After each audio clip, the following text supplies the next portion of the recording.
Ben ritrovati cari telespettatori, riprendiamo con le puntate dello CGIL per trattare di argomenti che sono sempre molto importanti. Dobbiamo comprendere certe dinamiche che ci riguardano da vicino, che riguardano da vicino i nostri cari o voi che ci ascoltate, che magari siete in pensione, avete qualche anno in più o ci state per andare. Allora, questione sanità. Come cambierà la sanità sul territorio? Perché cambierà, l'abbiamo parlato più e più volte, c'è il PNRR che ha stanziato dei finanziamenti importanti, si parla di potenziamento delle strutture territoriali, creazione di nuovi presidi, miglioramento dell'accessibilità dei servizi ai cittadini, digitalizzazione, tante belle cose, anche c'è un capitoletto per il personale, quindi nuove assunzioni. Con i nostri ospiti vediamo le criticità di tutto questo, quanto realmente si è fatto, si sta facendo, cosa si può fare. Allora con Ugo Giollo, segretario dello CGIL del Veneto, grazie di essere arrivato qui con noi. Buongiorno a tutti, grazie a voi.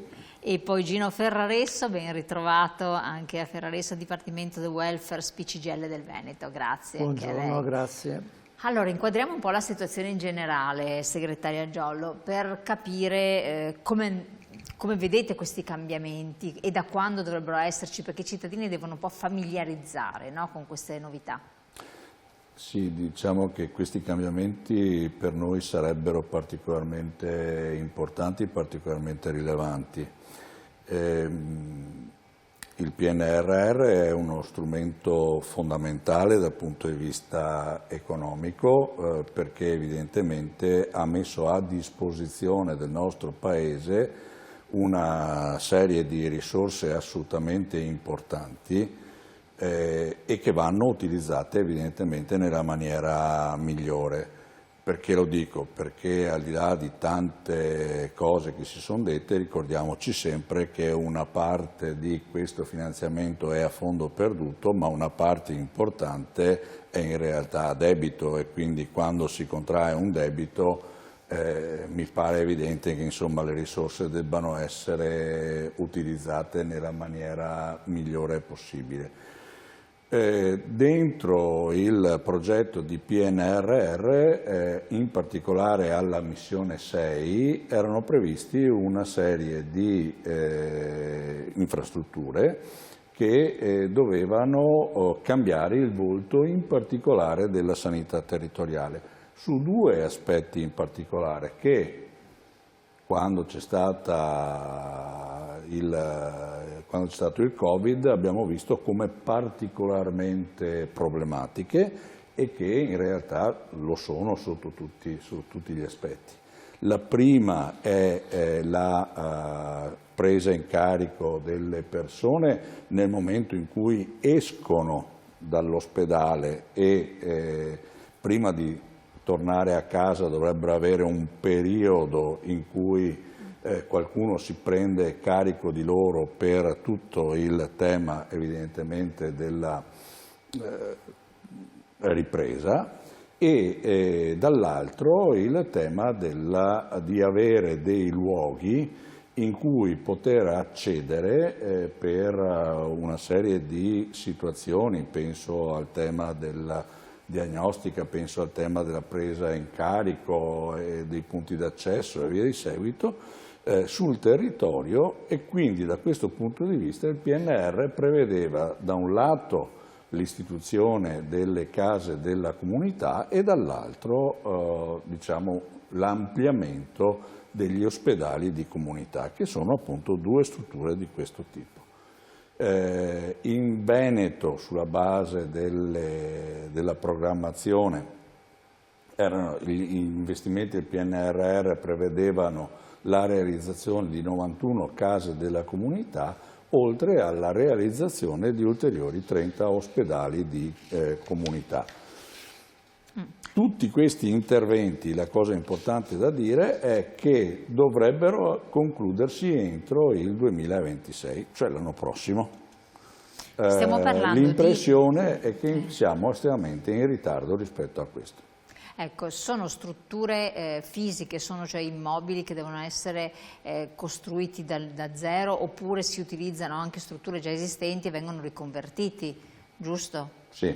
Nella programmazione una parte di questi sono nuove strutture, Una parte di questi invece sono o riadattamenti di strutture già precedentemente esistenti e magari dismesse nel corso del tempo, oppure ampliamenti di strutture già esistenti.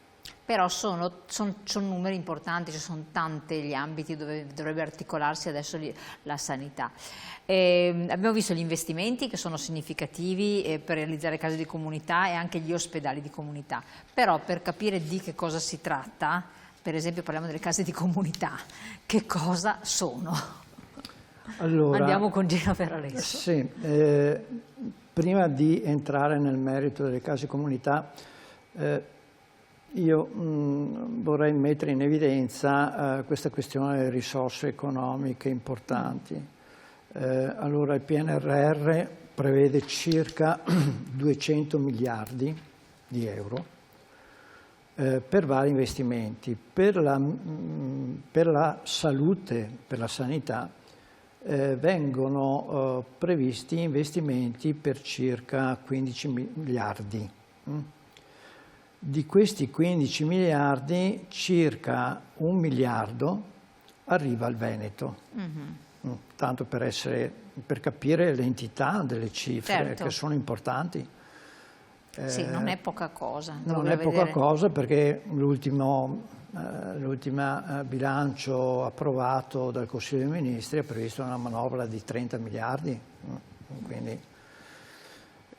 quindi investimenti molto importanti. Per quanto riguarda la salute e la sanità, questo miliardo per il Veneto, circa metà, più di metà, va per finanziare strutture e investimenti nel territorio, e dopo spieghiamo, e quindi le case di comunità, gli ospedali di comunità, ma non solo, per esempio anche l'assistenza domiciliare integrata, i punti unici d'accesso, diverse cose, insomma. E poi invece per quanto riguarda l'ospedale ci sono circa 400 milioni a disposizione. Noi parliamo oggi solo di territorio, quindi, e parliamo solo di ospedali di comunità e di case di comunità. Questo per essere chiari, perché se no non si capisce. Sì, perché ci sarebbe anche la telemedicina, la digitalizzazione, l'informatizzazione, la smaterializzazione del materiale cartaceo. Insomma, c'è la sperimentazione di un nuovo numero 116, 117, che dovrebbe essere un recapito telefonico per tutti quei problemi della salute che un cittadino ha bisogno di avere delle informazioni, quindi non il pronto soccorso, ma prima del pronto soccorso c'è l'istituzione di questo numero. Ecco, a me premeva dire che non c'è solamente quello che oggi noi discutiamo, ma ci sono una serie di provvedimenti e investimenti importanti, insomma, per la salute dei cittadini. Case di comunità. Allora, fondamentalmente la casa di comunità è una struttura, quindi parliamo di struttura di un edificio, dove vengono collocati diversi servizi e prestazioni. Sono previste due tipi di case di comunità, una hub, quella più importante, mettiamola così, dovrebbe essercene una ogni 40-50 mila abitanti. Il PNRR nel Veneto ne finanzia 91, però la Regione Veneto ha deciso con diversi provvedimenti che le case di comunità saranno 95, perché ne mette dei soldi la Regione in più, quindi 95 case di comunità. Arriviamo quindi a coprire circa una casa di comunità hub, quella più importante, circa 50.000 abitanti. Sono già stati individuati i luoghi. Quindi già si sanno. Già si sanno. Come si diceva prima, alcuni sono investimenti per nuove strutture, ex novo, altri invece sono adattamenti di strutture già esistenti, non so, per esempio potrebbero essere ex sedi dei distretti sociosanitari. che vengono rimessi. Per capire, c'è un messaggio: buongiorno e bentornati. Spero tanto che la sanità venga migliorata perché sono stanco di queste liste d'attesa così lunghe, scrive un telespettatore. Allora, col PNRR, allora uno dei problemi delle liste d'attesa è che non c'è una risposta nel territorio. 40% degli accessi in pronto soccorso sono codici bianchi. Ecco, bravo, e qua si allaccia la domanda che volevo farle. Ma queste case di comunità, spiegandole in modo più semplice possibile ai nostri cittadini, le più grandi, le hub, una città di 150.000 abitanti ne dovrebbe prevedere 3, esatto, giusto? Collocate in modo... sono delle specie di pronti soccorso, che cosa sono? E quindi vanno in qualche modo ad alleggerire quella situazione o sono multi allora, prima di tutto ci dovrebbero essere, le persone che dovrebbero essere collocate nelle case di comunità sono i medici in medicina generale. Cioè il medico in medicina generale dovrà lavorare circa metà delle sue ore nel proprio ambulatorio e metà circa delle sue ore nelle case comunità, e l'ambulatorio medico, non solo di quel medico, ma di un gruppo dei medici, dovrà coprire l'arco 24 ore su 24, 7 giorni su 7.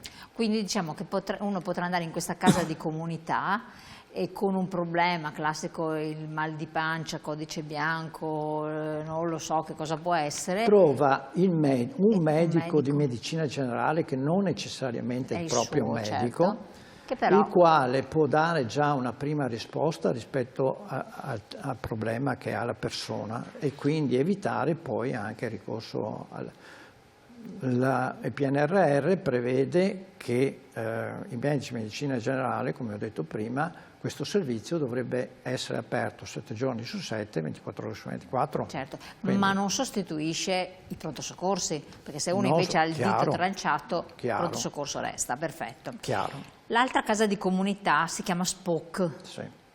E questa ha gli ambulatori di medicina generale? Anche questi. Anche questi. Allora, diciamo che PNRR ha previsto il finanziamento per le case di comunità hub, che non solo ha dentro i medici di medicina generale, dovrebbe avere un minimo di diagnostica, quindi fare anche i raggi, per certo, esempio, l'elettrocardiogramma, per esempio.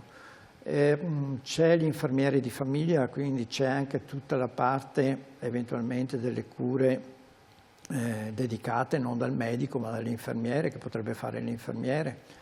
C'è un punto di riferimento per quanto riguarda l'assistenza domiciliare integrata. C'è una persona che ha bisogno d'urgenza di gestire un problema, va in queste case di comunità. Esatto, per esempio c'è il punto unico d'accesso, che ci sarebbe, uno ha un problema, non sa dove sbattere la testa, trova una persona che rispetto al problema che viene posto di tipo sanitario o sociosanitario gli dà una risposta, certo, dentro la casa di comunità o fuori dalla casa di comunità, certo, ovviamente. Ecco, c'è un messaggio che è arrivato, faceva una domanda specifica relativamente al primo aspetto che è stato trattato, adesso non mi ricordo, forse da Gino Ferraresso. Vediamo un attimo il messaggio. Ma quando mai faranno 26 ospedali di comunità in 2 anni? E se non ci si riesce, cosa danno? Bloccano i lavori? Cosa succede? Allora, qua stiamo andando adesso sugli ospedali di comunità, diamo una risposta adesso. Sì, io vorrei finire un attimo allora, sulle case di comunità, sì, e poi parliamo anche degli ospedali. Quindi perché non è la stessa cosa. Non è la stessa cosa. Infatti qua c'è forse un po', si sono confusi. Casa di comunità non è ospedale di comunità. Esatto. Quindi le case di comunità sono 95. Benissimo. Dovrebbero essere luoghi che danno una risposta di tipo sanitario, sociosanitario, ma che non prevede la degenza. Vediamo la slide successiva che forse ci aiuta, perché appunto sono i servizi delle case hub, viene ad elencarli, quindi i nostri telespettatori possono leggerseli. Dentro la casa di comunità hub ci dovrebbero essere tutti questi servizi, per esempio anche il punto prelievi, attività dei consultori, si potrà fare la prenotazione al CUP aziendale per le visite piuttosto che per gli esami. Abbiamo detto l'assistenza domiciliare, il punto unico d'accesso, i medici di medicina generale, 24 ore su 24, 7 giorni su 7, presenza infermieristica H12, 7 giorni su 7. Poi la salute mentale, le dipendenze, la neuropsichiatria infantile, insomma ci si può trovare un po' di tutto. Diciamo che quello che mai di più di quello che fornivano alcuni distretti sociosanitari nel territorio del Veneto, ecco. Quindi è un punto di riferimento, mettiamola così. Quello più importante è che comunque là ci sono i medici di medicina generale che coprono tutto l'arco della giornata, quindi per un bisogno sanitario uno ci si può rivolgere là. Allora interrompo un attimo che abbiamo la pubblicità, così dopo diamo tempo anche per capire che cosa prevede la Regione per queste case hub, quindi ribadire i 3 concetti, poi arriviamo velocemente anche al resto. Restate sempre con noi perché la cosa è importante da capire, bisogna digerirla e quindi vi aspetto.